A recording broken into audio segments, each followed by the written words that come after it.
হরে কৃষ্ণ বন্ধুরা, কৃষ্ণময় শুভ সকাল। আজকের দিনটা শুরু হোক আমাদের রাধা গোবিন্দর দর্শনে। রাধা গোবিন্দ এবং জগন্নাথ বলদেব সুভদ্রা শ্রীল প্রভুপাদের দর্শনে আজকের একাদশীর দিনটা শুরু হোক। আজকে বিজয়া একাদশী।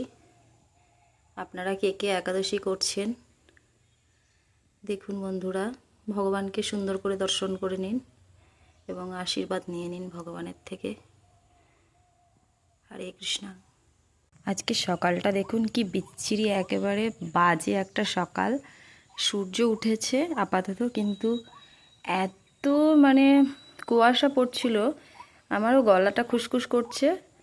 দেখুন কত সুন্দর সকাল থেকেই ফুলগুলো ফুটে সুন্দর লাগছে গাছপালাটা। আর দেখুন ধান ক্ষেতগুলো সুন্দর লাগছে। তো হরে কৃষ্ণ, সবাই একাদশী করুন, ভালো থাকুন।